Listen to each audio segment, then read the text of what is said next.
So good evening for everyone. I'd like to be able to thank all of you for coming. Again, Joey and exage naman yung pagka-introduce mo. No? Not 80%, but I've been into a lot. At least more than, I don't know, 20 nations. And I guess, spoken to about 16 or 17 of them over the years naman, over many, many years. A lot of people think that, the reason why I get to do a lot of things is because I'm old already. I've been doing this for quite some time already. So again, thank you, Joey. Thank you, Val. You know, lahat kami dito, in Build Your Future, we're just volunteers. This was something I thought about in 2018. I was thinking of, because I do a lot of conferences and programs like Icon and stuff like that, and siguro with my affinity with the RFP and, with the OFW, but there's a specific, siguro a specific segment of society that I felt needed to be mentored better, or at least can pick up from a lot of impartation, and that's the younger generation, or the millennials. No? So in 2018, I came up with a concept, with an idea of how to be able to engage them better, and not just teach them, but even carry them towards mentoring. And that started Build Your Future. The one who helped me put this up is my friend Garrett Maralit of the Bright Millennial. And from then on, this is expanded. And 2019, we had a nice conference. And then we started to do more of this. So, ginawa namin, instead of, we coordinated better. So we kind of work together on, speaking, teaching, mentoring, small groups, and stuff like that. So if you haven't really been part of the Build Your Future community, you might want to be able to connect with us. There's a lot of people there who can mentor you, who can speak life to you in many, many factors. No, we have experts in e-commerce, in finance, in the stock market, and financial advisory, and all of these things. So later on, I'm gonna share with you. I hope Garrett prepared the poster, because Garrett's the one in charge of this for all this promotion and stuff. Maybe he can show the poster for those who will be presented this July. So again, ready na tayo. I'm gonna start a session with you, and I'm really, this pandemic started. I think I remember I was taking a program in Hawaii, and then this was getting out of hand. We were hearing news left and right. Kinabahan kami kung maiipit ba kami in Hawaii and stuff like that. And finally, we got home, and we didn't think it was that big. So in fact, the thing is, pumunta pa ako ng Hong Kong towards siguro end of Feb. Pumunta pa ako Hong Kong. I went to Hong Kong with one of my good friends. We spent 3 days there of just eating. No? So basically, gano'n. And then, yung pala nagka-start na yung COVID, and then we were caught surprised, or unprepared, because we found out that they're going to close the city, or Metro Manila at least, and Luzon.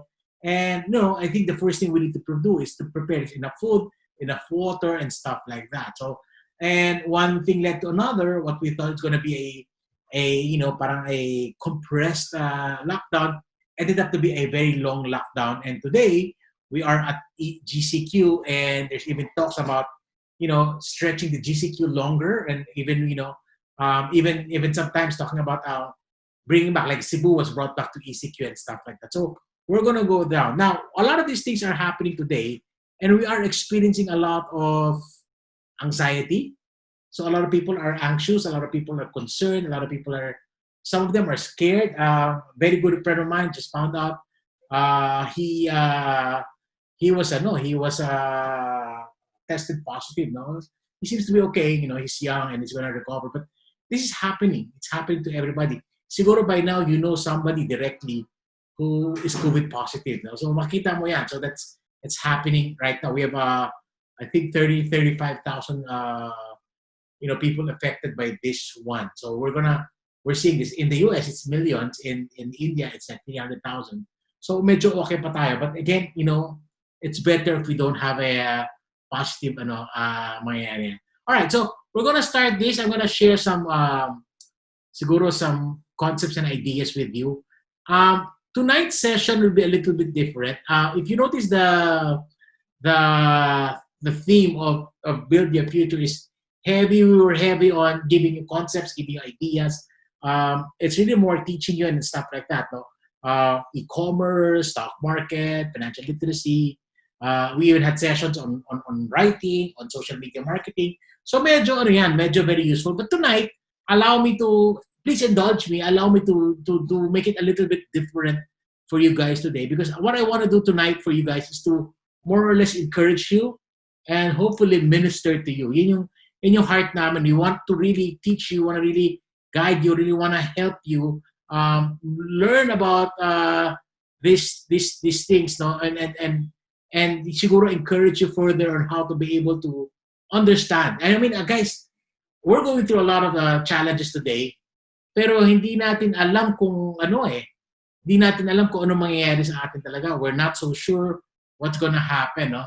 Okay, so again, we want to be able to, ayan, yes, Val, I saw it. Thank you, Val. Grabe, galing nung, the support team that we have. Everybody is really trying to help us, no, put this all together. So what we want you to understand tonight is to discuss something that's very close to our heart. So tonight we're gonna shift away from the usual, medyo technical sometimes the programs. What we want to do is we want to make sure that we are okay. We are okay, that we are, and at the same time we are encouraged. Mahirap sa totoo lang, mahirap dumiskarte pag marami kang pinagdadaanan. Pag maraming agam-agam sa iyong mga isipan, no? These are a lot of these things that you're thinking, and for some reason we're experiencing a lot of anxiety issues. Mental health issues are on the rise today. I have a friend whose doctor is a clinical psychologist, and sabi nga nung friend ko, I've never seen my wife as busy as today, because a lot of people are worrying about that. Now, from a financial perspective, if you understand business, it's a challenge. My friend Joey is an entrepreneur, and the other night Joey was in my house, or we were talking about it, and syempre topic lang natin pivot. Sometimes when you attend seminars or sessions, it's time to big pivot. Pero minsan isipin mo, pivot to where? Pivot to what? It's easier said than done. It's easy to say that we can still make money on opportunities, but really, honestly, when you close the economy, what business can you think of? What opportunity? If you lost your job, it's going to be a challenge. If someone in your family is sick.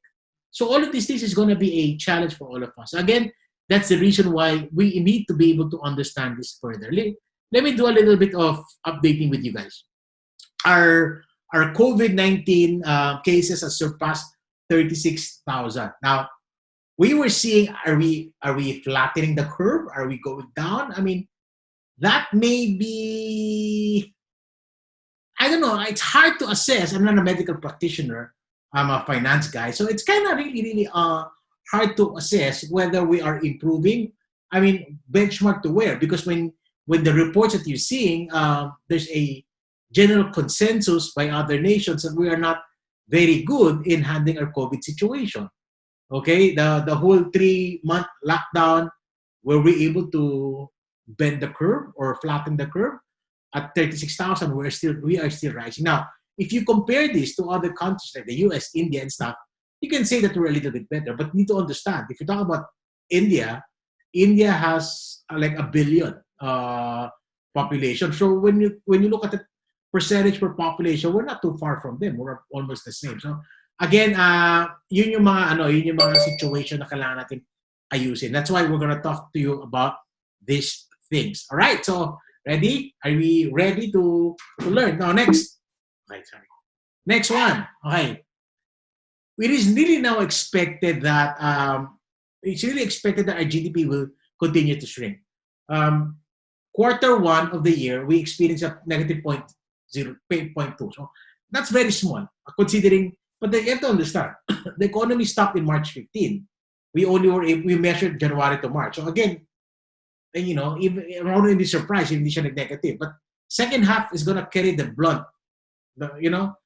Kasi we are closed in April, May. We opened in, mid part of June. So we are now expecting -6, -7. Some people are seeing -10. And over the years, we might even see -4, -5. So, and that's kind of sad because the Philippine economy was doing so well for a decade. In fact, our generational average for the Philippines is about 3 or 4%. And yet, in the last decade, from year 2009 to about 2019, we were doing something like 6 to 7%. So we grew from a generation average of 3 to 4%. We are now at 6 to 7%. And that's where you see GDP per capita has grown. All of these metrics that you can see, we have grown substantially. But that's not the case now. We have entered what they call a recession. Our economy is receding. Now, we are anticipating for recovery, but this recovery is going to be longer. Just to be realistic with you, we measure recovery by, we talk about recovery by looking at certain shapes. No, what everybody wants is what you call the V shape. No, pag sa economy, akit agad. We experienced that in 2009. So it's a V-shaped recovery. It recovered fast. Now, even if the stock market recovered, that doesn't mean that the economy recovers. Hindi yan, there's a connection, but that's not an indicator. So when people say, tumaas na yung market, so tataas na yung economy, oops, we have yet to see that. Because there are many other factors that we need to consider. What we don't want to see is what you call the L shape. L. Goes down and it's going to drag. Okay, recovery is going to drag. It's going to take us a long time to do recovery. That's what we don't want to see. What we are seeing, what we are expecting rather, what we think is going to happen is what you call the U-shaped recovery. So it goes down, it's going to stay a little bit longer, and then it's going to recover. So these are the things that we are anticipating that's going to happen. I have a lot of YouTube videos about those things. So if you're not yet followed me on YouTube, just look for Randall Johnson, and then click subscribe, and that bell button, and that's supposed to notify you of new updates and stuff like that. So okay, so very important. And last report, okay? The IMF projects a deeper global recession on the growing virus threat. So what we're saying is, kung ano yung mga projections or forecast nila in March and in April, now that we're seeing it more, we're now, people like the IMF, Standard & Poor's, and all these things are saying, it's worse than what we expected. Okay, so that's going to happen. What does that mean? It's going to take a longer time for the economy to recover. We are entering what you call a new normal that we might not be comfortable with. We are seeing a lot of instability that's going to happen economically, financially, and this is brought about by a health crisis, because the pandemic is not just a financial crisis; it is a health crisis that evolved into that included the economy and the finances. So lahat yan connected yan. Now, minsan isipin natin, sana magkaroon na ng vaccine. And sabi ko, teka, alam mo, minsan, pag minadali mo yung vaccine, mas delikado yan. So I would rather wait for the right time, the right research for vaccine before, not enough testing has been done, and then you're gonna inject everybody that might turn out to be an even worse pandemic. Okay, so again, these things are very important. There are many theories about it. Some countries believe in herd immunity. Some countries are effective in doing this. Just I found that the research, Kazakhstan, who was successful in wiping out COVID, has a fantastic spark that they began to lock down again. So may mga ganon, may mga ganon bagay that's going to happen. This will bring us to where a lot of people are saying a new term that we've been using left and right. It's called the new normal. Ano ba ang new normal? And a lot of people are feeling a lot of anxiety. My wife coaches a lot of mommies on homeschooling, and in the last month or so, she's been talking to a lot of mommies, parang helping them understand, making them realize that homeschooling is not as scary, and that not, a lot of people are doing that because ganun yung nangyayari. In fact, we are even telling, and she's even saying that if you think you're not ready for the new normal for school, and of course you don't want to go, you don't even want your kids to go to school even if they open up, why don't you take a gap year or give them a break? If your kids are very small, 4 years old, 5 years old, 1 year of not going to school is not going to have effect. In fact, other countries do that a lot. So those are many things. Those new normal, working from home. Okay, that's going to be a thing. You realize that working from home is not as easy as people thought it was. 1 month, 1 week, 2 weeks, happy ka. Pero 2 buwan na, 3 buwan na, marami na nag-aaway ng mag-asawa, marami na nagkakainisan ng mga magulang, sa anak nila. Those things are happening right now. I'm okay working from home, but I also miss going out. I also miss meeting people. I miss traveling and stuff like that. This is going to happen. And even in the going back to work, my nephew who works for a big company, lahat sila kinwarantine because somebody was positive in their office, in their floor. So, alam mo yung mga ganyang bagay. So, in one of my videos, I had this discussion with the deputy governor, the former deputy governor of the BSP. His name is Diwa Ginugundo. And sinabi niya, sige Randall, mag-open na ekonomiya. Pero the big game here is confidence. Are we confident enough? Will confidence go back?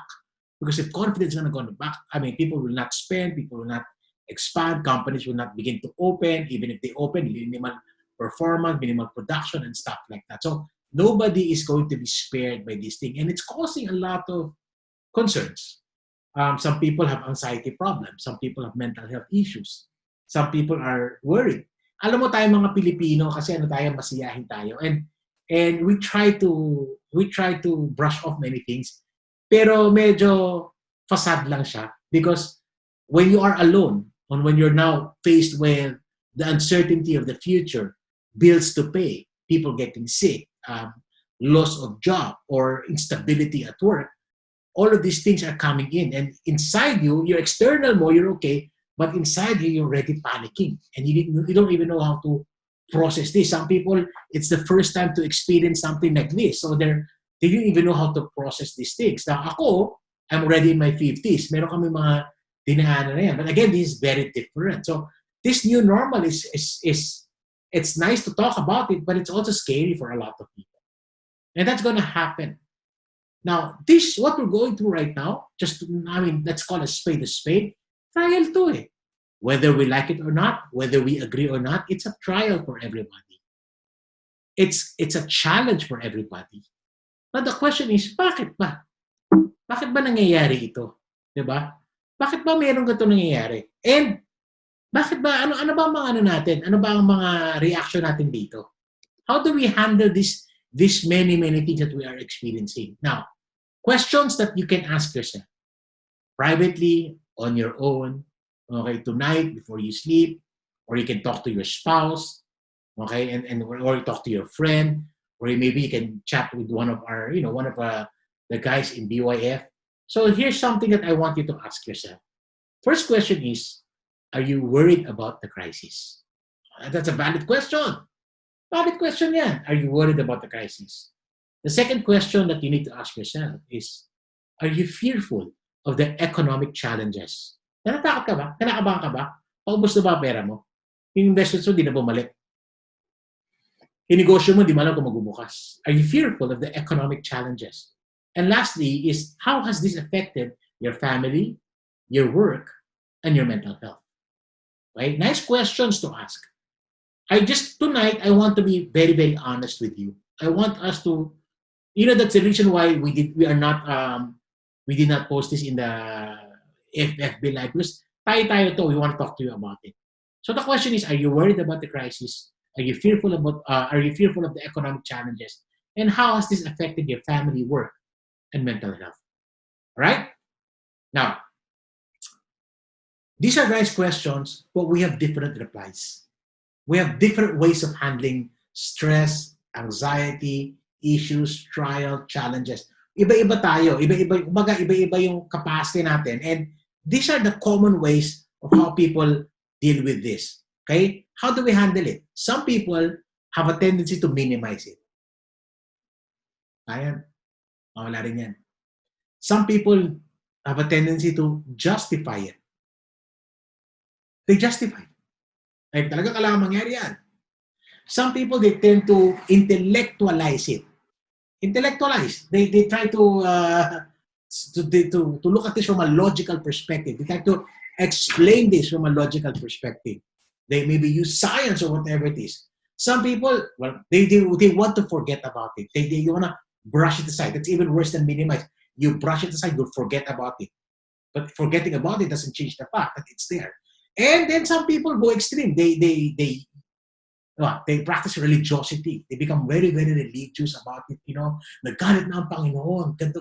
So, a lot of people, I mean, I'm not saying that's not correct, but how do we handle it? Iba-iba. We minimize it. Some people justify it. Some people intellectualize it. Some people forget about it. And then some people resort into religiosity. Now, I hope you don't mind from time to time I'm going to take water. Ha? Okay. Question. So ikaw, ano dyan ang sagot sa'yo? Ay, sorry. Ano dyan ang sagot mo sa katanungan kanina? Iba-iba. Iba-iba. No right answer, no wrong answer. This is just the most common ways to deal with this. Now, one of the things that we want to tell you is that when you're going through something heavy in life, anxiety, the fears brought about by the pandemic, or it might not be the pandemic, it might be something else. We recommend that you recognize it first. Because recognition is the start of overcoming. Don't try to minimize it. Don't try to forget about it. Don't try to intellectualize it. Don't submit it to religiosity. But we need to recognize it. One of the things that I tell a lot of people, and this is very important for us to understand.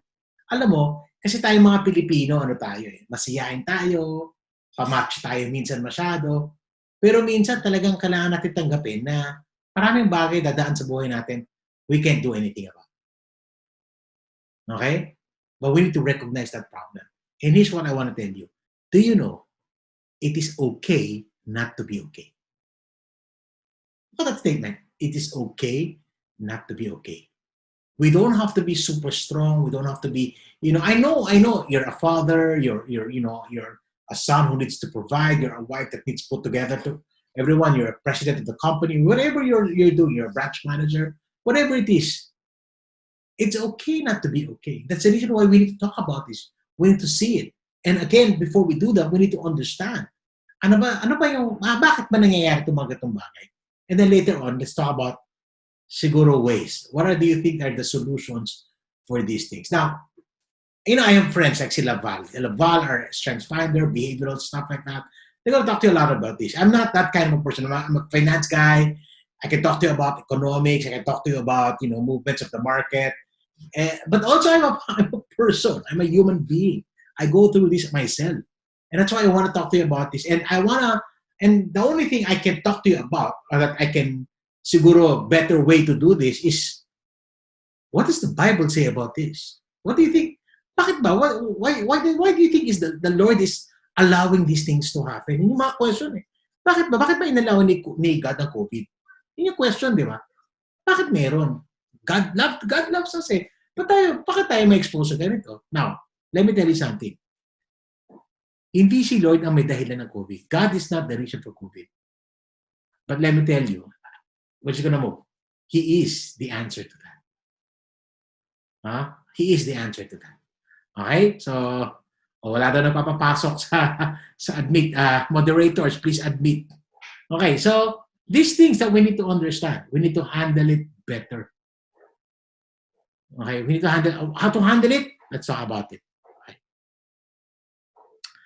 One of the reasons I think, and what I want to do is I just want to give you an idea of my limited understanding, and most of these things I was going to be picking up from the Bible. My limited understanding why we go through challenges, why we go through trials, and why we have to experience all of these things. And let me tell you that there might be some answers that you can pick it up here. Again, I don't have the answers. These are all probable answers, but chances are, and I'm sure, they're very incomplete. I stopped trying to understand what is in the mind of God. I just submit it to His will.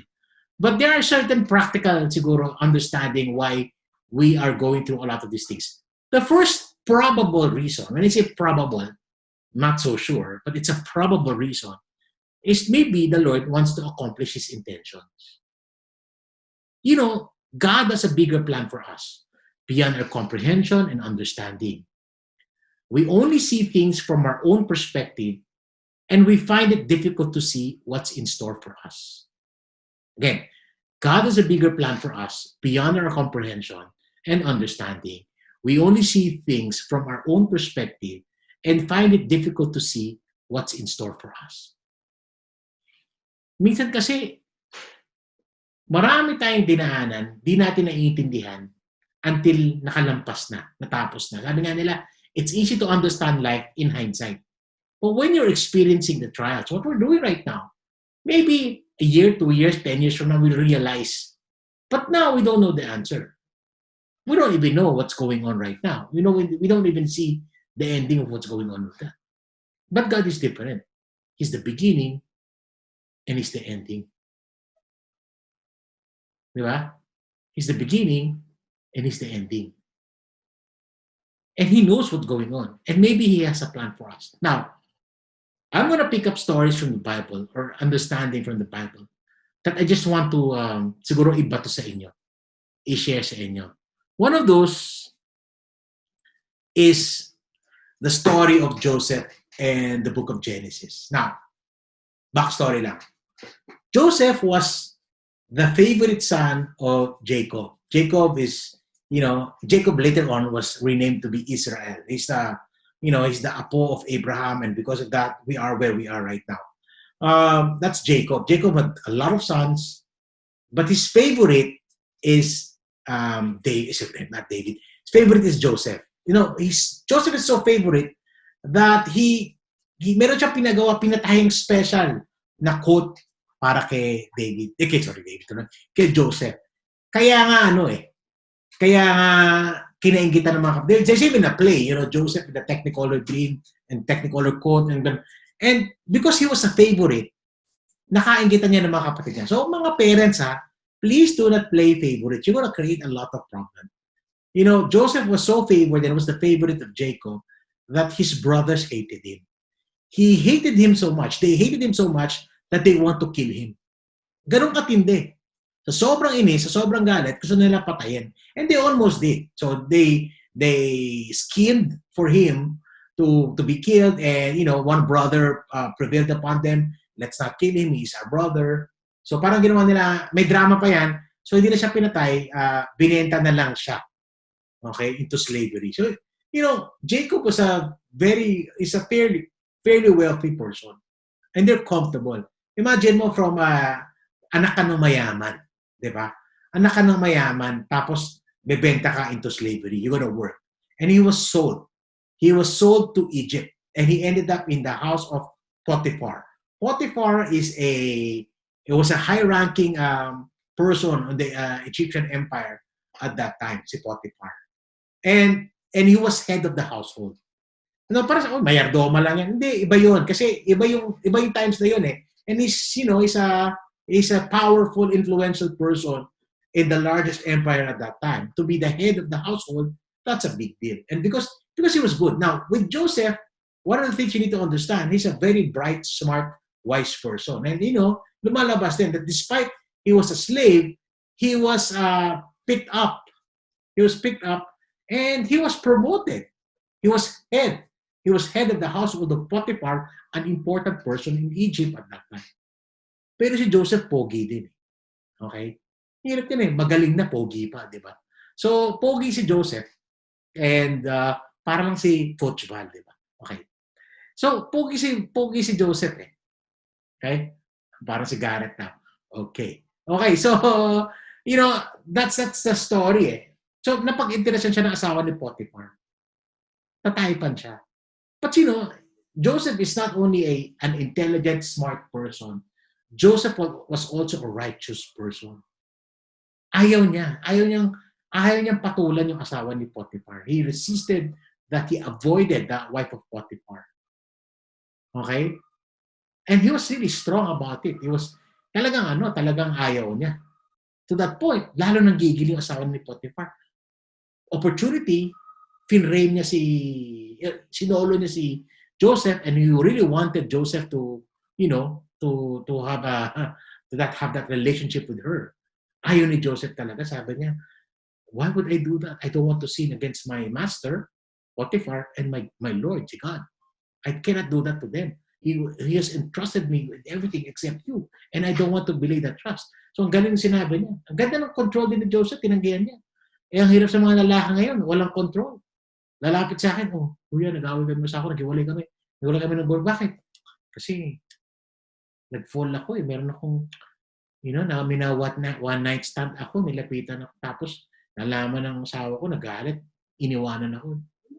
Sabi ko, ba't mo naman ginawa yan? Sabi niya, alam mo naman, Randall, kuya, lalaki tayo eh. Diba? Ano yung pag lumalapit sa akin, ano gagawin ko? Parang pala yan na lumalapit sa manok. Pag lumapit ng pala sa manok, ano gagawin ng manok? O, diba? Sabi ko, ba, manok ka ba? Hindi ka naman manok ka. Diba? Huwag mo nang pinapareho sa mo sa manok. Okay? Old joke. Pang Val Baguio's joke.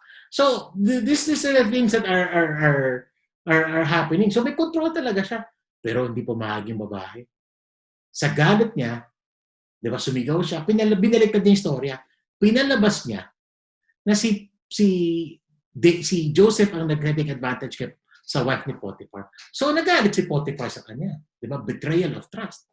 Kinulong siya ngayon. Kinulong siya. Imagine mo, si Joseph, mabait na tao, talented na tao, the only reason na naging slave siya kasi kinaingitan siya ng mga kapatid niya. And the only reason na nakulong siya because he was doing right. He was doing things right. So, ang hirap, no? Di ba? Ang hirap, no? Imagine mo, wala kang kasalanan, ginawa kang slave, ginagawa mo yung tama, kinulong ka. Yung kulong na hindi mo alam kung makakalabas ka pa. But God had a different plan for Joseph. Okay? Iba yung plano ni Joseph sa kanya. You know, Joseph, the dreamer, the Pharaoh, or the king at that time, had a dream na hindi siya mapakali.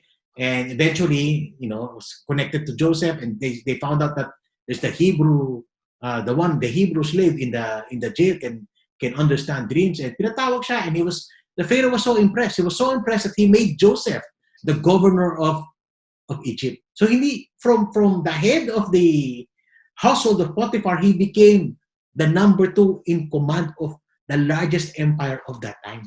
So imagine mo. Parang number 2 command ka ng ano ngayon, US or China, di ba? So grabe 'yon. So grabe yung power niya na 'yon. And because of that, he was able to help Egypt. God has a purpose for him. Now, dahil nga dun sa grabe nangyari, he prepared for the famine. Yung family ni Joseph, back in where they are, nagutom, wala makain. And they found out na mayroong grains sa Egypt. Sabi ng tatay nila, si Jacob, punta kayo ng Egypt, bumili kayo. Okay? And doon, nagka-enkwentro sila uli magkakapatid. And marami pa drama yan. You read the Bible, you can see the drama. But ito, yung ano na finally, they were talking. Siyempre, kinabahan yung mga kapatid, nalaman nila, uy, ito si Joseph pala, ang governor. Gaganti sa atin to. Kung natin to, pinapapatay natin to, binenta natin slavery. Siyempre, galit sa atin yan. Yari tayo, in-power siya. Papatayin na tayo ngayon. Yun ang pakiramdam na niya. Ikukulong tayo at the very least. Pero when Joseph spoke to them after this drama, okay, ano ito sinabi ni Joseph sa kanila?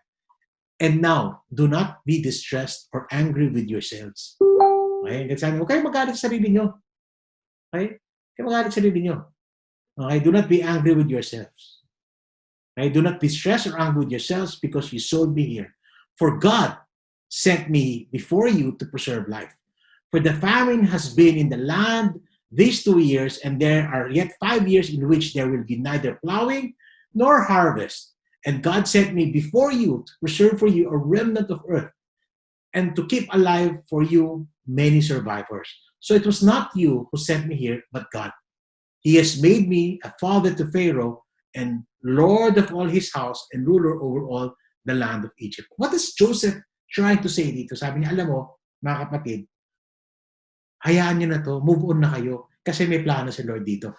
If you backtrack ko lang, God appeared to Abraham, in lolo ni great-grandfather ni Joseph, to promise him that he will make a nation after him. Right? Iba yung drama ni Abraham. Yun ang promise sa kanya.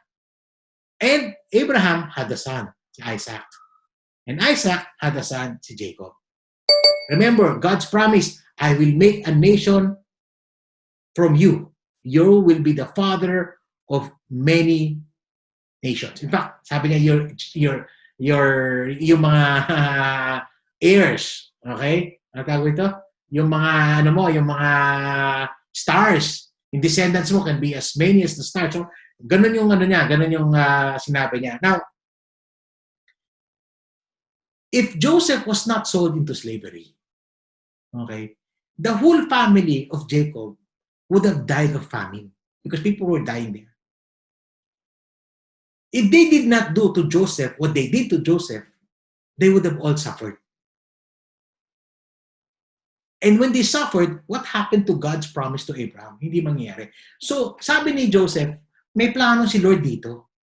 He wanted to preserve a remnant of us, of His people. Diba? Because that is the promise of God to all of us. Eh, ito, sabi isipin mo nga parang, okay. Alam mo, I don't want to oversimplify this, mga kapatid. Pero ganun din tayo eh. May mga bagay tayo na hindi natin naiintindihan bakit nangyayari. Then eventually gets at you know, one of the most common examples I use, you know, parang balik tanawan na natin. Dati, meron kang boyfriend, meron kang girlfriend. Love na love mo siya. Siya na yung mundo sa'yo. Buong buhay mo, siya talaga. Siya lang ang importante. So, feeling mo talaga, na-imagine mo na siya yung magiging asawa mo. Meron ka ng whole perfect future for you. Alam mo na yung bahay mo, alam mo paano ng mga anak mo, mga ganyan bagay. Okay? Parang lang to, parang si Joey at si Val, nag-flames pa kayo. Diba? Ano ba yung flames? Okay. So, alam mo yung mga ganyan bagay. Right? And then eventually, may nangyari.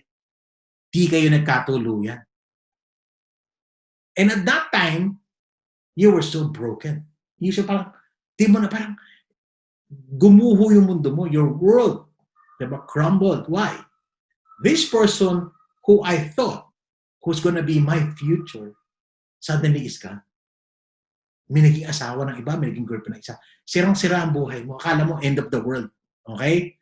Maraming gano'n. End of the world na. Okay? Sabi na nanay mo, okay lang yan.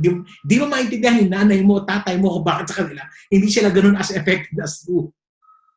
Okay. Now, later on, you met somebody else. Okay? You met someone else.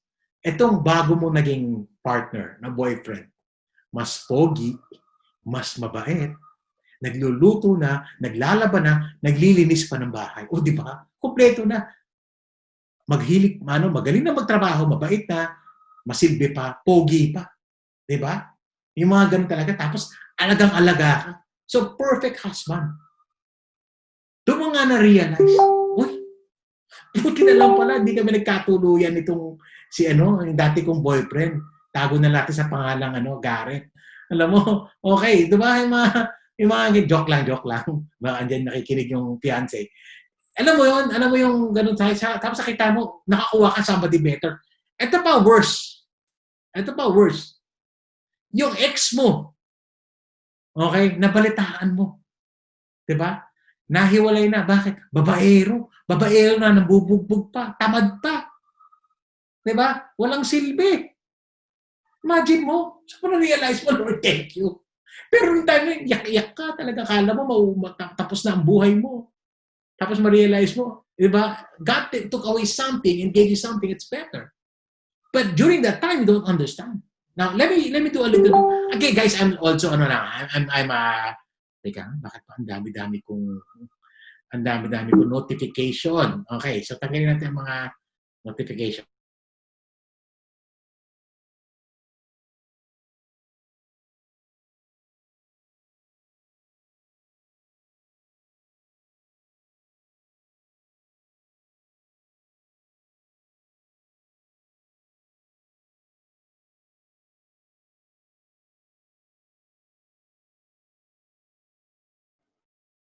Kuya, nakamute ka yata. Ayun. Okay, sorry. Can tell a story of again, guys, I'm not here to oversimplify, para namang pinadadali ko lahat. Pero gusto ko lang mag-share ng something that ako na-experience ko not too long ago, maybe a decade or so ago. A lot of people know me today as, the finance coach, speaking guy, all of these things, writer, author, gano'n. Pero before, hindi naman ako ganito, no? Before, I was a corporate person. I love my time in the corporate environment. In fact, ang passion ko sa buhay, ang pangarap ko, ang goal ko, ang vision ko, okay, is to be the CEO of a company. Okay? Kung di man CEO, Chief Marketing, Chief Sales, basta Chief. Okay? Yan yung aking big plan. And, I hope I'm not putting down anybody. Kaya iba kasi sobrang makaplang. Ako talaga ganun yung plano ko. Talagang, kumbaga, nilatag ko yung career ko to achieve that. Yan yung plano ko. Yan yung big goal ko. And I was getting there. You know, I was getting there. Umakyat ako, naging department head ako, naging senior officer ako. I was going up the corporate ladder. At 29, 30 years old, I was mancom na ako ng isang malaking kumpanya. Okay? You know, in my 30s, I was, you know, in my 40s, you know, I was getting there. I was inching closer and closer to that goal of mine. Hindi talagang plano ko. But God had a different plan for me. Iba yung plano niya eh. You know, there was a time in my career that nag-isip ako talaga ba pang corporate ako? Hindi, lalaban ako corporate to. Diba? Nasobrahan ako ng mga, alam mo, kaya mo i-will yan, kaya mo, yung mga ganun thinking, na talagang sipagan mo lang, trabaho mo, yun talaga, yun ang gusto ko talaga eh, diba? You know, that's what I wanted. Pero ko na-realize, iba plano ni Lord. You know, I was considering going out to, you know, speaking circuit and stuff. Pero sa totoo lang, mas matunog sa akin yung maiwan sa corporate at saka umakyat. Siguro 80-20. 80% corporate, 20% lang yung to be a speaker and stuff like that. Yun yung ano ko eh, yun yung big ano ko eh, big story ko eh. And then I was getting there. Now, there was this company. And at that time, I was department head. Hindi pa super taas, pero ano lang. That was department head. Well, this company who wanted to hire me. And at that time, I was head of training for bank assurance. So, kasi iba-iba yan, may agency, may bank. I was bank assurance head of training. Was okay. It was okay for my age. My pay was good. You know, it was one of those, you know, it was a good, I wasn't on top na top, but I was getting there. But the company wanted to hire me. And sabi niya, in-offer sa akin, ito yung trabaho, sabi niya, Randall, through a headhunter. It was, when they told me, this job was, I didn't even expect I'm going to be qualified for quite a good job like that. So it was such a step up promotion. I was going to be the head of training, but not only will I be the head of training, I'll also be in charge of other things like support and stuff like that. I will get to travel, I will do more things. So very expanded yung trabaho. It was a new position, just created, and they were looking at me to fill it up. So I came in highly recommended by people and by the headhunter. So alam mo, pag ganun yung time na yon, yung ganung usapan, share ko lang sa inyo sa mga career, hindi na ako dumaan sa HR, kausap ko agad presidente na. Eh, nung presidente, hindi na kami dumaan sa, diretso na kami, policies, strategies, tactical plans. Hindi na kagad yung usapan namin. So, parang when they were talking us, we're already gonna do something, run something. So, he was asking me a lot of questions and we were doing it. Parang kami nagme-mini planning na. And sabi niya, sige, look like you're the right guy. You just need to talk to my second in command and interview. Pabaliktad, no? So, umpisa presidente, pabaliktad. Who I will be supporting and not reporting, but he was like the second guy in that company. So, usap kami. Maganda rin naman usapan namin. And then, nagkaroon ng, this was towards the end of the year, nagkaroon na ng Christmas break. So, the headhunter told me, Mr. Chongson, the president and the company was very impressed with you. Okay? Looks like they're gonna pursue you. In fact, they gave us the company already gave us the order to start processing you. But Christmas break, sabi niya, Mr. Chongson, when we go back from school, okay, when we go back from the break, okay, we'll start processing you na. Basta, sabi niya, Mr. Chongson, be ready to resign.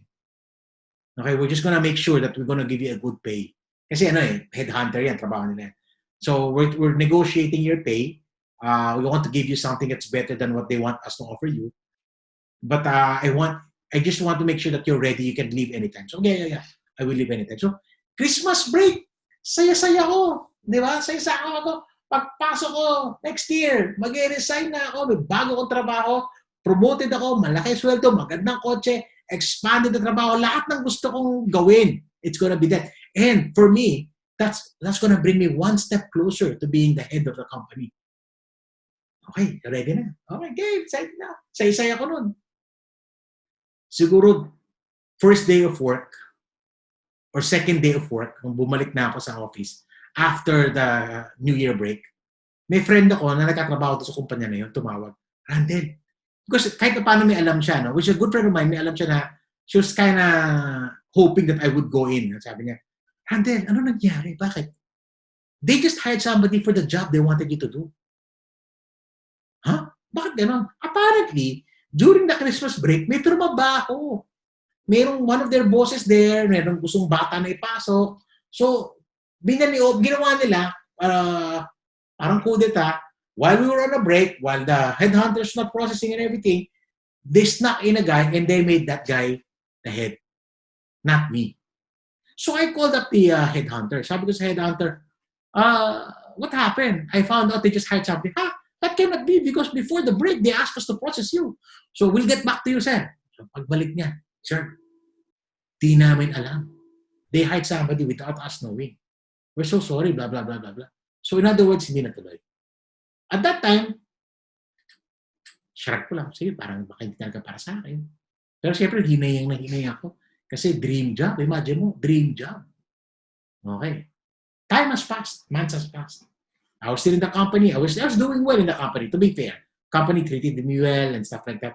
It's just that I wanted to do other things. And I wanted to go up the ladder talaga, the corporate ladder. Kasi gigil na gigil ako. Gusto ko talagang umakyat. A company called me again. Now, this company is special because I used to work for that company. That's a company where I started. And that's a company I highly admire. Okay? I really like that company. I enjoyed it. The whole structure, the whole company, the brand, the management, I really liked it. So when they came in calling to me, okay, patago ulit, secret pa nga yung mga meeting namin that time.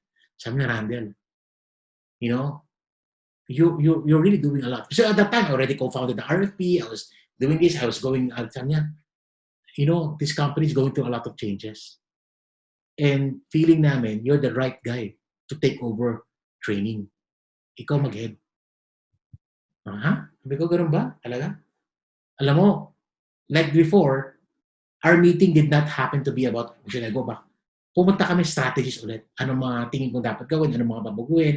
We hit that process. Sabi sa akin kasi kilala ko siya, balik ka na.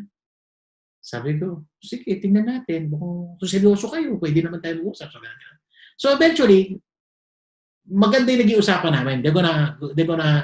We're just gonna finalize and they're gonna go back to me to hire me. So na-excite na naman ako. Yes, I'm gonna go back to the company where everything started for me and I'm really looking forward to go back. Na-excite ako. Gusto kong bumalik. Okay? So inisip ko na. In fact, I was so excited, I didn't even care what offer they will give me. Alam mo yun? Kasi normally naman, it's gonna be it's better than what you can. Pero it doesn't matter. Hindi ka mukha na isang kumpanya, nagna-negotiate pa ako ng mata. Ito, wala na negotiation. Kung ano man offer nila, kukunin ko. Okay? So, ready na. Tapos parang, after a while, parang tumakbo yung panahon na tumahimik. Then I got a call from a friend of mine from that company, different person. Sabi niya, Randel, may nangyari. Bakit? Because somebody saw your offer sheet, may pumigil. Partly, may mga taong ayaw kong bumalik. Ayaw nila pabalikin. So may mga trumabaho, siniraan ako, blah, blah, blah, blah, blah, may ganun storya. Sabi ko, okay. Hindi talaga to para sa akin. So, hindi natuloy. So, sabi ko, nako, that's the basic ko. Baka naman, hindi talaga ako para sa labas. Para dito ako sa kumpanya. Where I was working as Generali, it's not called Video Life. Baka dito pala ako para sa Generali talaga. Parang, baka ito talaga yung mundo ko. Baka dito talaga. Parang, hindi na ako dapat umiisip sa labas. Dito na lang. Hindi na the-grasses ganyan. Because may mga offers pa ako tinanggihan prior to that. GM na ganito or something. Mga tinanggihan ako. Sabi ko, sige, para dito na lang. Tamang-tama, nagpalit ng presidente yung kumpanya. Kasi at that time, I was head of training for bank assurance. Merong head of training for agency. Pero walang tao. Walang laman yun ever since before. So, medyo tumutulong-tulong lang. Pero trabaho ko talaga bank assurance. Who maybe 80, 85, or 90% of the business is coming from bank assurance anyway. So, parang gano'n. So, yun yung story ko. Okay? But, the president came in. He's a new appointed guy. The old president left. He came in. He's a new guy. And he reorged. So, yung reorg, nakita niya, parang mali yung yung structure ng training. Dapat may head dito. So, ang gagawin niya, in the new org, is going to be a head of training in charge of both bank assurance and both agency. And sabi ng mga peers ko, colleagues ko, Randall, ikaw yan. Kasi pinapirate ka nga ng mga kalaban natin eh. Ba't hindi ikaw yan? At saka, there's nobody else who's gonna do that. So sabi niya, and then they fed me all of these ideas. So ako nga, mapopromote ako. Kaya di po na lang ako umalis, mapopromote pala ako dito. So, but at the same time, nag-isip na, lalabas na ba ako, maging speaker na ako. Pero matunog talaga sa akin yung maging corporate slave. Okay. You know, when I stayed, grabe. We had this meeting, and I was that time, should I leave? Should I stay? Ganun. Sabi ko, Lord, ano ba talaga plano mo sa akin? So, finally, pinatawag kaming lahat ng senior officers. May big meeting. Projector, PowerPoint. This is the new structure. This is the new direction. Ganda. He's a highly qualified guy. I was actually looking forward to working with him kasi he seems to be highly reputable person. He's from Hong Kong. And sabi niya, now for training, this is the new structure. Pinakita niya bagong structure.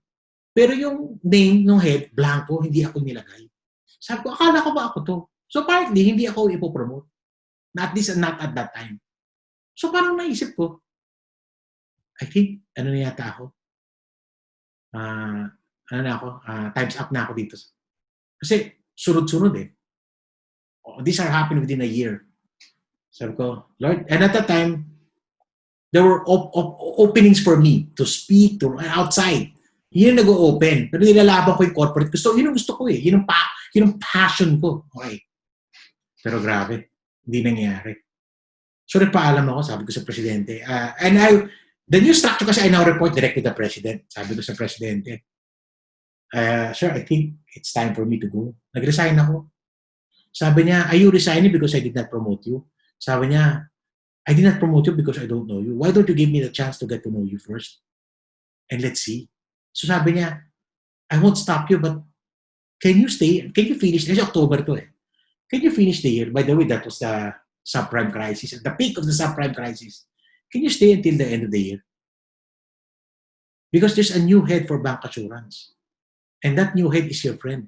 Totoo friend ko yun. Pangalan niya Melvin Esteban. Sabi niya, why don't you help your friend transition?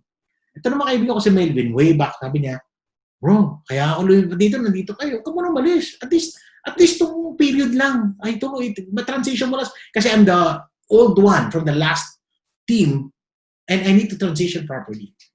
And very dependent sila sa department na yun, sa trabaho ko. Sabi ko, bro, sige. But sabi nila sa anyway, kung gusto mo maging speaker na, pag meron kang gig, hindi mo paalam ka lang, okay lang. Walang issue. So, tapusin mo lang year. Yun lang usapan namin, tapusin yung year. So, tinapos ko yung year. Sabi nung presidente, January, mag-usap tayo. Come back to me in January. So, let's see again. Sabi ko, baka wrong. So, and pakitang gilis. Masipag naman po ako magtrabaho talaga. Honesty. You see, sometimes I'm the first person in the last person out. I'm really such a hardworking person during my corporate years. When January, pumasok ako. Okay. Memo last year, pumasok ako, excited ako, akala ko promoter. This naman anxiety. Sabi ko, ano kaya? Mag-stay kaya ako?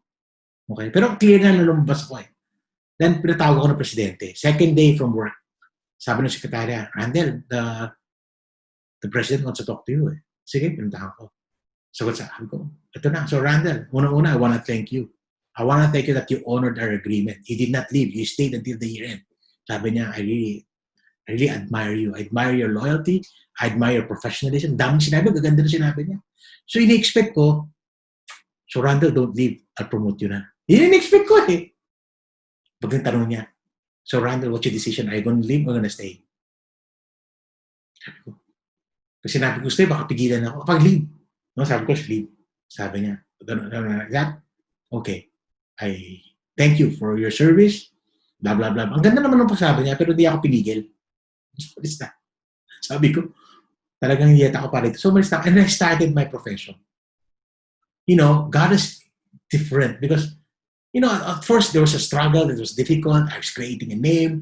You know, I was coming from a 6-digit salary.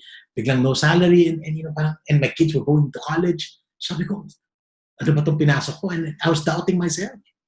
But pinangakaka ko lang that, parang I felt that the Lord wanted to make go okay. And then my career started to pick up. 2 years after that, 2 or 3 years after, okay, I found myself in Israel, in Jerusalem. Now, because I'm a Christian, being in Jerusalem was a totally different experience for me. Sobrang ang drama-drama ko ng imo-imo ko. So I was, in Jerusalem, you go to this place where you see the vantage point of old Jerusalem. You see the mount. Ito yung nakikita mo sa CNN, sa National Geographic, na picture perfect talaga. Nakatayo ako doon. And lahat kami, I joined the mission, short-term mission for my church. So lahat kami, at that time, I couldn't even afford it. I had to raise funds to just join the mission. So I was praying, Lord, thank you, Lord, for bringing me here. Thank you, Lord, for allowing me to experience where you were, where you started your ministry. So ang drama-drama ko noon, I was just worshiping, praising the Lord at that time. Then I felt the Lord speaking to me. Sabi sa akin, Lord, see, Randall, and you just wanted to be a CEO. Look where I'm taking you. This is only the beginning of what I intend to do for you and through you. So nagulat ako kasi syempre at that time, although meron na ako, pero hindi pa naman, I am not where I am right now. So parang, wow.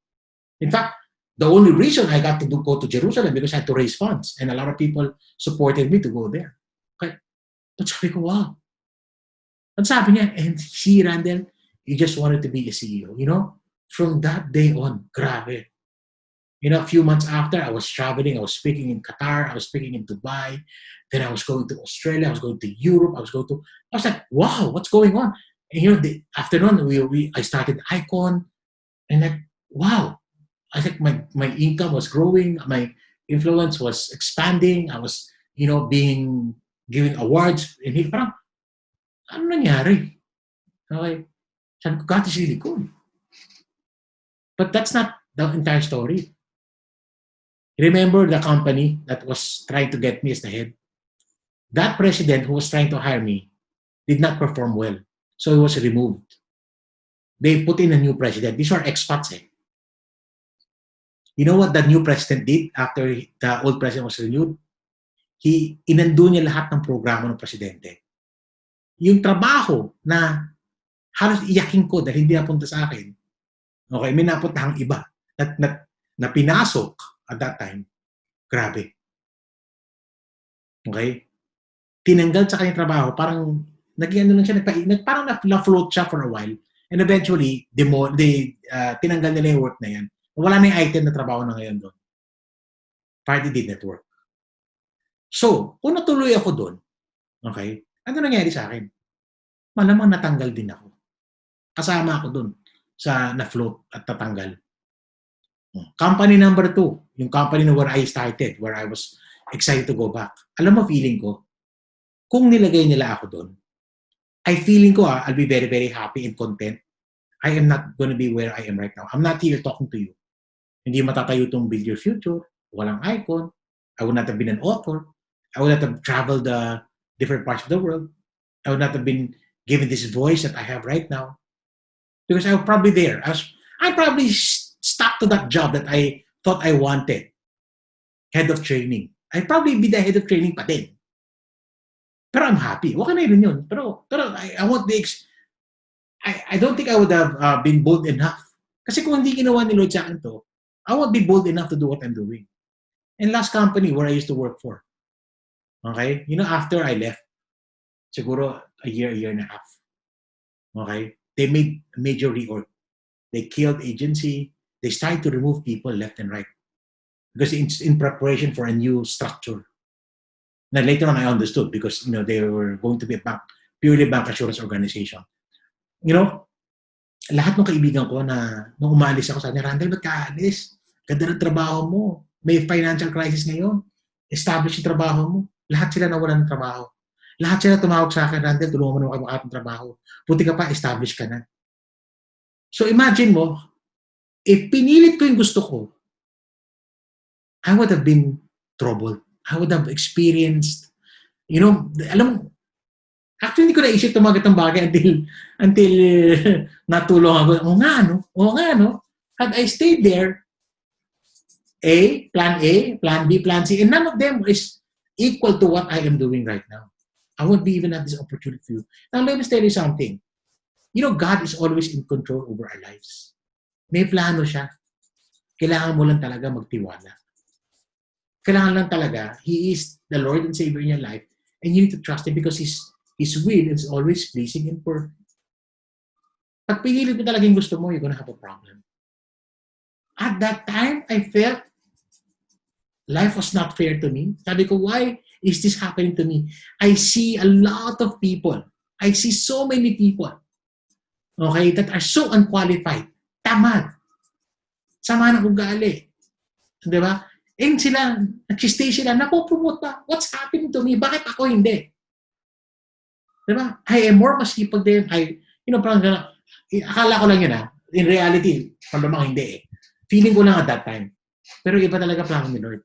And then eventually, wow, hindi ko pagpapalit yung ginagawa ko kahit tawagan. And then just until I'm really clear na si Lord wants me to go back to corporate, I'm not gonna go to corporate kahit ma-presidente yan. Okay? Yun na yan. Happy na ako where I am right now. Unless again, the Lord overrules my decision. Kasi ganun lang So that's one of probable reason. Kayo, may ganyan kayong storya. Ano yun? Baka this is the time for you to take a look at it. Na yung dinadaanan nyo, let me tell you something. Eventually, marirealize no, iba ang plano ni Lord. And here's something I want to tell you. In all your life, pinabayaan ka ba ni Lord? Never, di ba?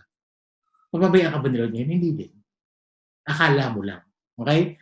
So, so that's something that I need to understand. The second probable, sorry, I'm kind of babbling. I hope, pwede naman huwag naman masyado ng mag-aalisan.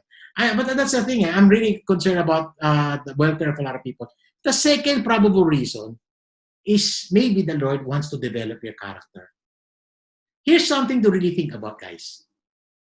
Growth is a painful process, and the best teacher is experience. And painful experiences either molds us or breaks us. Alam mo, lahat kami dito, nasa BYF, Joey, Val, Garrett, Kyle, Ian, lahat kami binago ni Lord ng character. Pero marami kami dinaanan. And maraming dadaanan sa atin. And sometimes you have to go through these things to mold your character, to change your character. Okay? Change your character. The Bible says, not only that, but we rejoice in our sufferings. Okay? Knowing that suffering produces endurance, and endurance produces character, and that character produces hope. Ganda, no? Rejoice in our sufferings because suffering produces endurance, and endurance produces character. And that character will ultimately produce hope. Romans 5, 3, and 4. You know, hindi kompleto yung kwento ko sa inyo And again, I also realized why I had to go through where I want to. Alam mo, had you met me during those times, 15 years ago, 18 years ago, or maybe even 12 years ago, 13 years ago, I don't think you would like me. Why? I was arrogant. I was egotistic. Yes, I was hardworking. Yes, I was good at what I'm doing. But I was a horrible person. Okay? I was a workaholic, highly ambitious, and sometimes I would even step on people just to get what I want. That's my character before. Binago ni Lord yan. Paano niya binago? He humbled me. He put me out of my comfort zone. When I was starting, a lot of people think that I landed to where I am doing right now. What I want you all to understand is I went through a lot. And one of the things that the Lord built in me during those times is character. The first thing that He dealt with me was my ego. Sobrang taas ng ego ko. Ang feeling ko, ang galing-galing ko. Ang feeling ko, in other words, ang yabang-yabang ko. Unbelievable. When I look at myself, I just cringe. My past, wow. What an idiot. If I were to use a word to describe me in my past, I'd say an idiot. Okay. Ito, hindi ako nagmumura pero I was an asshole. Totoo. I was an a-hole. Totoo. I was obnoxious. I was an a-hole.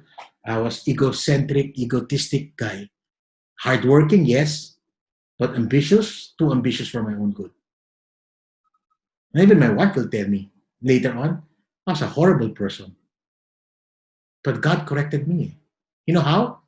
He allowed me to experience many, many, many things na challenge ako. He allowed me. God wanted me to experience. And really, that was kakaiba eh. Experience ko lang yung time na yun eh. You know, one of the guys who helped me start was somebody who is so dear to me that he changed my life forever. His name is Chinky Tan. Chinky. I don't know if you know Chinky, but Chinky is that famous Chinky Tan. He's my original discipler. He's a friend of mine. And he was one of the reasons, one of the persons who helped me make that decision. So when I was starting, sabi niya, Randall, go now. Iba ang background namin ni Chinky. Chinky came from the MLM, showbiz. I came from the financial services environment talaga. So I took up economics, and and this and that. So yung financial know-how ko, mas malalim talaga. Kasi iba yung background ni Chinky. And I'm not saying that I better, no. I felt that type of ko. And Chinky would run to me, Randall, tama ba to? Ano, pag sinabi mo invest in pag sinabi mo economics, so I would helping him. But si Chinky, nauna yan, grabe sumikat yan. Una, he was doing really, really well. He started ahead of me, but he was doing really well. And ako, sabi ko, bakit yung Chinky, grabe kinukuha ng mga tao? Bakit ako hindi? And at that time, isipin ko, magaling naman ako Kasi magaling ba nga ako? Yun yung mindset ko at that time. Pero, love ko si Chinky. Sige, iba talaga. Love ni Lord si Chinky. Sige, okay lang. So, eventually, nabago din ako. Tapos may mga times pa na Chinky will talk to me. Random, may ginagawa ka. Wala. Samahan mo ako. May talk ako eh. So, ako naman, sige, sama ako. Wala mong gagawin. Parang matuto. At the same time, pero sa loob ko nun, parang medyo nag-grumble ako. Lord, bakit parang akong alalay ni Chinky ngayon? Bebenta ko libro niya. Pipicturean ko siya. Tapos, senior officer ako dati ng kumpanya. Butik na, parang, bakit na ako? Ano to where I am right now? But the Lord will speak to me. You learn from Chinky. Marami ituturo sa niya. Submit to His authority. And Chinky was a great guy. Bait ni Chinky talaga. And he was doing to help me. Ako yung nagka-struggle sa loob eh. Pero nung naka-overcome ko yun, grabe. Chinky, bubukin mo si Chinky, no? Sama mo ko rin na. So, biglang, Randall, kumita ako. Ito, bigyan ako ng envelope. This many years ago, decades ago, he would give me 10,000 pesos. Oh, naka naman ito, Chinks. Siyempre, kumita ako. I also want to bless you. Yun yung mga grabe. Because this guy, unbelievable, generous, and everything. Walang ego, walang everything. And that's where I started to change. So, binago ni Lord yung character ko. But I had to experience. I had to go down. I had to start from the lowest of the lowest. Imagine mo, nag-alalay ako sa kanila. Sumasama lang ako. Okay? And that really, but I learned a lot. By the way, I learned a lot from Chinky. Okay? And when Chinky calls me, sama ko pa rin siya hanggang ngayon. Kasi na-build ni Lord yung character ko. Kung hindi ako dumaan doon, tatanggal niya kasi yung tinanggal ni Lord eh. Kasi sabi ni Lord, gusto mo CEO kasi gusto mo yung power. Walang power dito, mag-umpisa sa umpisa. Bitbitin mo lahat ng alam mo bitbitin. Took a while before, before ako kumuha ng assistant, hindi dahil kailangan ko ng alalay. Kasi kailangan ko talaga tumulong na work. Pero before that, I would have to do everything. At struggle, I had to make ends meet. I had to, sell this, patong dito, rumakit dito. I had to do all of these things just to survive. What was God teaching me? Character. The first thing He dealt with me, ego. Sabi niya, Randall, kung saan kita dadalhin, hindi pwede yung malaking ego dyan. I need you to do my work. But you have to leave your ego where you are. Eventually I found out that in my heart, I had to dethrone my ego so I can enthrone Christ in that heart. And that was a very important thing. That's a very important reality. I can only do things through Christ who strengthens me. Without Him, I cannot do anything. Grabe. Lahat tayo may humility story. Lahat tayo may character story. Lahat tayo may dinaan tayo dyan. Remember what I said. Dethrone your ego and throne Christ. That's the only transformation that really matters in our lives. And going through trials allows us to experience those things that otherwise we would not have realized. Without going through that trials with mine, I didn't know that my ego was... Kasi I thought okay lang yung ego ko. Because, kala mo lang. Yun pala, ang lalanan ng ego ko. That was my story. So character, very important. And finally, maybe the reason why we have to go through all of these things, maybe the Lord wants to discipline His children. Because if we don't get the message right away and we don't heed the warnings, we need to learn the hard way. We need to learn the hard way. I had to learn the hard way. The Lord had to discipline me. Financially, the Lord disciplined me. Emotionally, the Lord disciplined me. Relationally, the Lord disciplined me. He wanted me to fix things. Discipline. I'm a father. I have 4 kids. And a son-in-law. One of them got married na.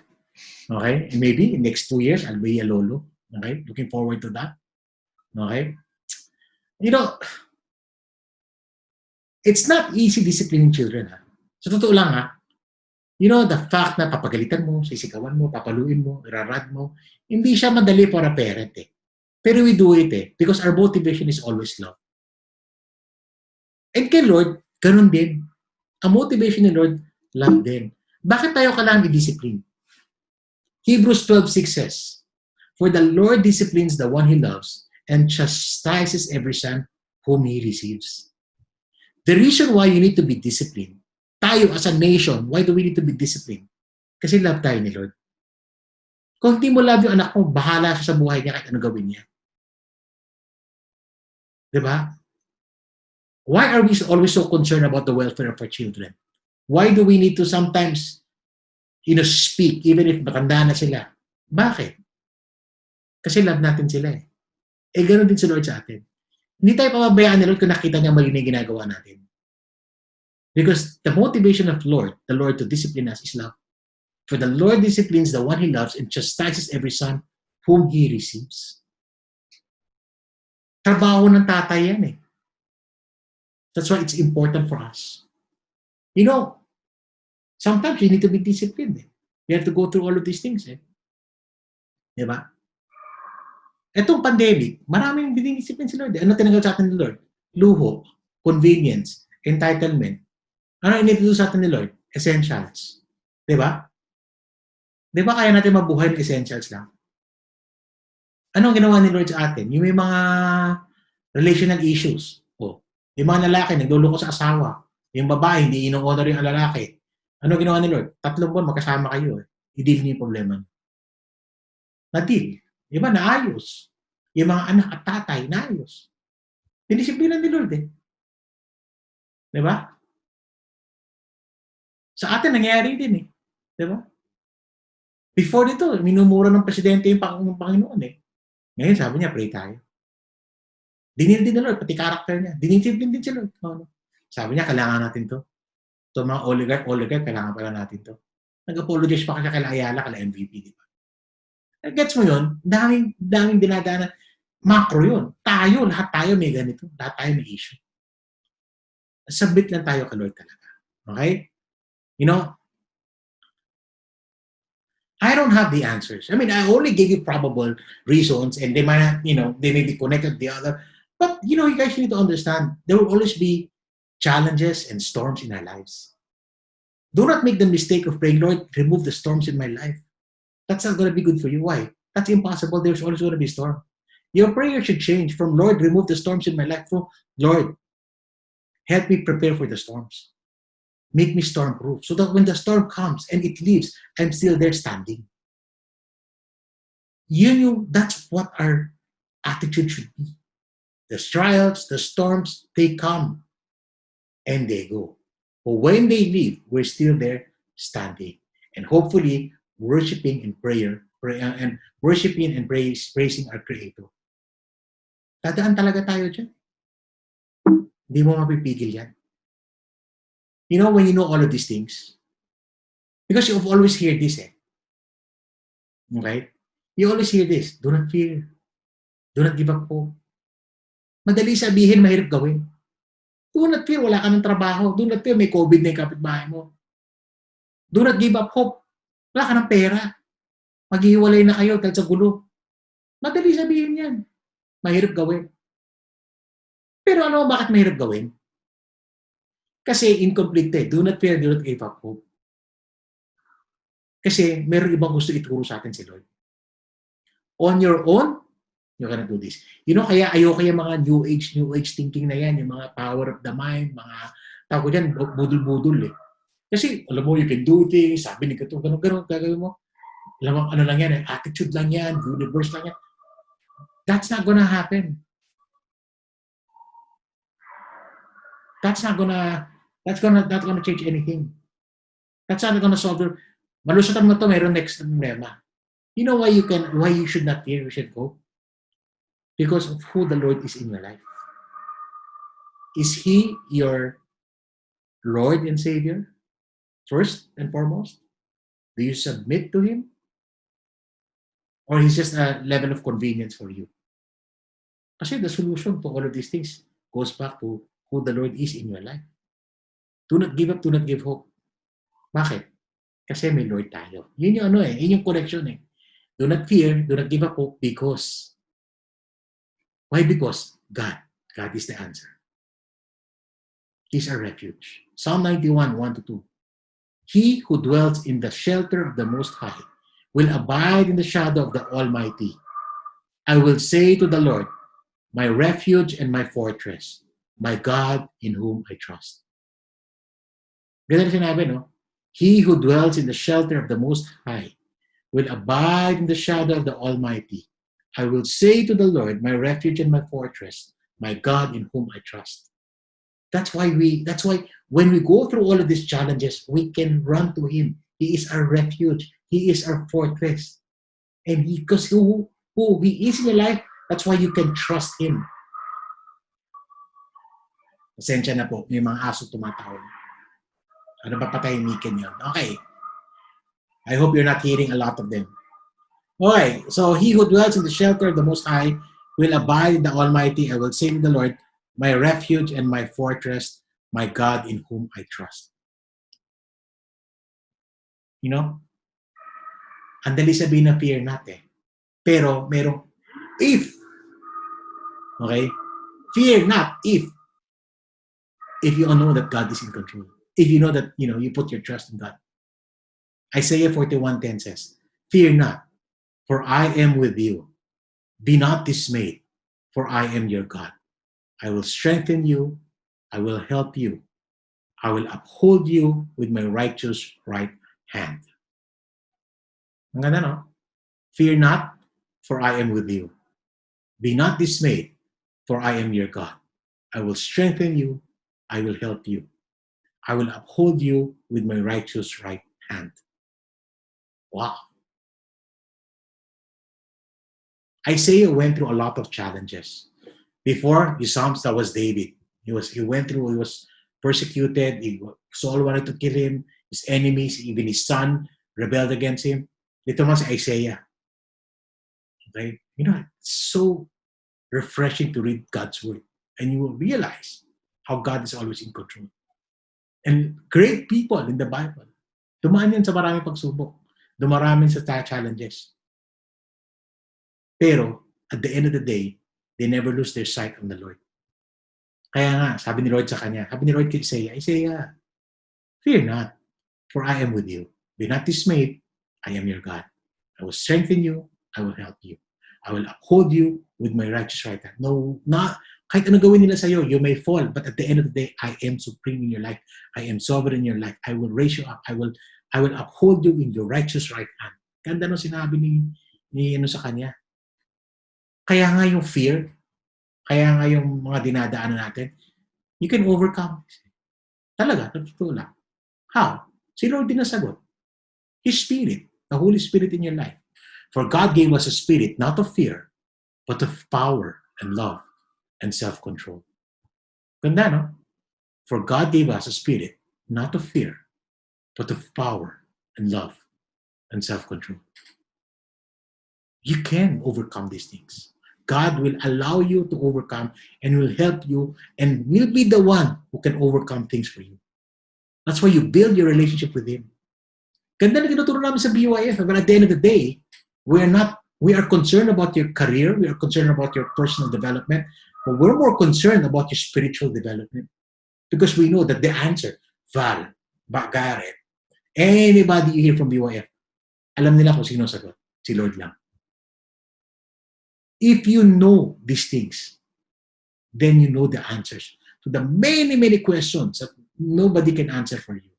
You can spend a lot of your time on religion, on meditations, on mga power of the mind, mga new age thinking, mga mga Harv Eker, mga Anthony Robbins.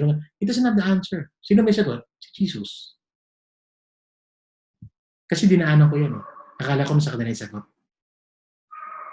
Kay Lord lang pala. Diba? Jeremiah 17:7-8. Very powerful word. But blessed is the one who trusts in the Lord, whose confidence is in Him. They will be like a tree planted by the water that sends out its roots by the stream. It does not fear when heat comes. Its leaves are always green. It has no worries in a year of drought and never fails to bear fruit. Ano sinabi? Paano yung puno? Okay? Yung puno, sobrang lalim ng ugat. I also learned this from Dodong Kakanando, my mentor. Sa lalim ng ugat niya, yung dulo ng ugat niya, nakadikit sa stream, tubig. Na kahit, di ba? Na kahit mataas ang, di ba? Ako may mga halaman ako eh. 3 araw ko na demanded, 2 araw ko na demanded ganyan ng sabi rin, patay yan eh. So water is life to them. Okay? Pero ito kahit na gano'ng kainit, di ba? Hindi natatakot. Yung leaves niya laging green. Lagi nagpa-practice ng photosynthesis. Nagde-develop ng chlorophyll. Hindi nag-worry kahit na may drought. Bakit? May access siya sa tubig eh. And never fails to bear fruit. You know, a plant can only bear fruit kung stable siya. Kung healthy siya. Diba? Parang katawan mo, pag pataas ang antibodies mo, healthy ka. Hindi ka basta-basta tinatamaan ng COVID kahit na-expose ka. Bakit? Matibay ka eh. Ganyan din tayo. Nakadikit tayo kay Lord. Si Lord yung source natin. Diba? Dadaan ng bagyo. Pagdaan ng bagyo, yung puro nakatayo pa rin. Pwedeng medyo nakabend ka na. Pero babalik ka rin sa tayo. Mata-challenge ka, pero nakatayo ka pa rin. And every time dumadaan yan, palalim yung foundation mo. Patayo ka ng patayo. Pag hindi ka dumaan sa ganun, konting hangin lang, patay ka na. So very important to go through all this. Jeremiah, that's the story of Jeremiah, who again, had to, is the author of the book called Lamentations, kasi sama na loob niya. Sama na loob niya sa Israel eh. Okay? Pero, God ministered to him. Guys, here's what I want to leave you with. When the root is deep, there is no reason to fear the storm. Storms will come. Trials will always, after this COVID, it's going to be another trial, a personal trial, a national trial, an international trial. Pero when your root is deep and it's anchored on Christ, there is no reason for you to fear the storm. Of course, you don't bring it, hindi naman ganun yung attitude. Pero, alam mo, at the end of the day, matatapos din yung storm. Nakikita mo, pagkatapos itong COVID, sino nakatayo? Siguro doon, yung malalim yung ugat niya kay Lord. So when the root is deep, there is no reason to fear the storm. I hope tonight when you sleep, I hope you remember this. Sino ba yung root mo? Di si Lord. Wala namang iba eh. Siya lang talaga. Na kahit ano dinadaanan mo, here's what you need to understand. Despite of who you are, despite of your unfaithfulness, despite of everything, all of these things, God loves you. Literally, hindi to cringy, hindi to cheesy. He truly loves you. For I am sure that neither death nor life, nor angels nor rulers, nor things present nor things to come, nor COVID, no pandemic, no recession, no anything, nor height nor depth, nor anything else in all creation will be able to separate us from the love of God in Christ Jesus our Lord. Yan yung ano eh. Yan yung kalimutan eh. Romans 8:38-39. Diba? The question is, sino si Lord sa buhay mo? Alam mo, marami sa atin dito, matagal na tinatawag ng Panginoon eh. Tiniresist lang natin. Baka minsan kailangan dumaan sa COVID. Kailangan man new normal. Baka kailangan dumaan sa pagsubok. You know, all of these times that I was struggling, I was resisting the Lord in my life. Eh. When I submitted my life to Him, iba yung gameplay. Eh. Pag may dumaan na ganito, minsan nga sana, tumusurante. Itong COVID, of course, I was concerned. I was, pero hindi ako kinabahan. Alam ko mabubuhay kami. And God was good. Nabubuhay nga kami. Diba? Kayo din, mabubuhay kayo. Just go to the author and perfecter of your faith. Si Christ. Guys, I hope tonight, stop resisting the Lord. Allow Him, accept Him. Ask Him, Lord, please come to my life. Lord, I want you to be my Lord and Savior. Lord, forgive all my sins. I repent of my sins. I was trying to do everything on my own. Lord, I know you will forgive me. And God's gonna forgive you. And God's gonna build that relationship. Matagal ka niya iniintay eh. Pinipilit mo lang yung gusto mo. Minsan kailangan ng mga trials eh. Para ma-realize natin kung sino si Lord. And hindi ito yung pray-pray lang tayo, dasal-dasal lang. It's not it's not like that. It starts by building that relationship with Lord, and everything else will fall in its right place, in its right time. Then, what does the Lord want to tell me? Pray. Then you begin to pick up His word. Then you read the Bible. Then you ask people to help you. Then you ask people to walk with you, guide you. Marami din anan yan. I have discipled a lot of guys. But I'm not a perfect person. In fact, I may have been not as flawed and even more flawed than people I disciple. But that's who the Lord is. Eh? He redeems us. He brings us up. Okay? Trials, maybe we need to go through that so that we can go to the understanding of the true love. I was a very cerebral person before. I'm still now. The only difference is I know who the Lord is in my life. Siya. Guys, as I end, I want you to understand. Oh, by the way, Twitter, Facebook, nag-promote bigla. I want you to understand that God has been patient with you. Isn't it now is the time for you to, don't doubt my word. See it, try it. Invite the Lord in your life. Pray to Him. Read His Bible. If your life does not transform, then maybe I'm a liar. Or maybe the Lord does not exist. It's really up to you to test Him out. To try me out. Check mo yan. Then when you do that, you walk with people who shares the same faith as you. Ang goal namin sa BYF is beyond making an empowered you.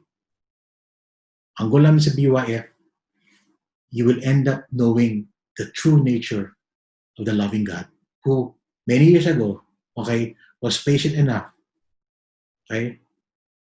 to call me. Took a while for me to accept Him. Took me decades for me to accept Him. Don't take decades. Is there any regret that I have? Is I should have,